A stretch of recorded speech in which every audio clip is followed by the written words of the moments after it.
Terror is something that unfortunately we've nearly become numb to. It happens all the time. And what I think what sets this movie apart, it is not a patronizing film about victimizing people and saying this is good and this is bad. In fact, we nearly know nothing about the people, the terrorists in this film. It's about the people that stay behind and that have to live with what happened. And I think that's what people in any culture, any country, hopefully can relate to.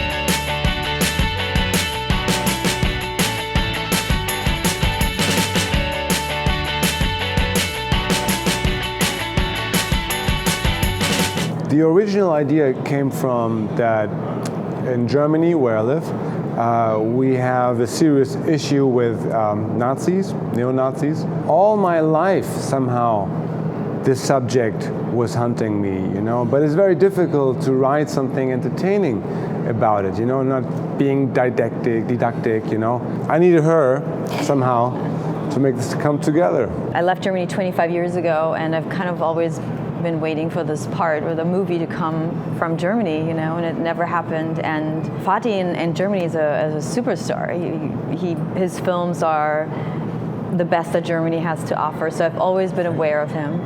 And we met in Cannes, actually, and I went up to him at a party to say, I'm dreaming to work with you. If you ever have anything for me, I'd love that. And so he remembered, and 5 years later he called and he talked to me about this project, and I was really scared. It's not a part that I get usually offered. I was really moved by Katja, my character's journey.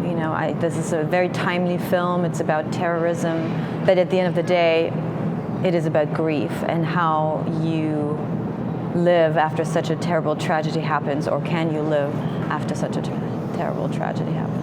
I felt an incredible sense of empathy for the character, for her journey, given what is happening in our world. And it just also made me so much more aware of how many Katjas are being created every week nearly.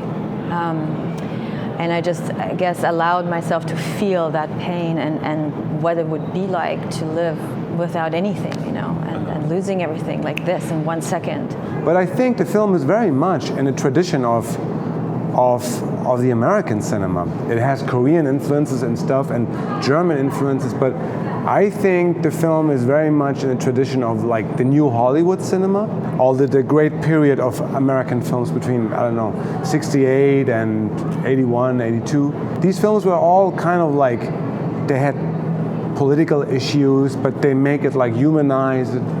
These were kind of like the cinema which had socialized me. And I think the film is very much in that tradition. This film is provocative, this film is aggressive, this film is angry. The film shows the world and we are living. And this is not, everybody doesn't agree with the world we're living. It's uncomfortable for some people. For some, yeah, exactly. This is what it is.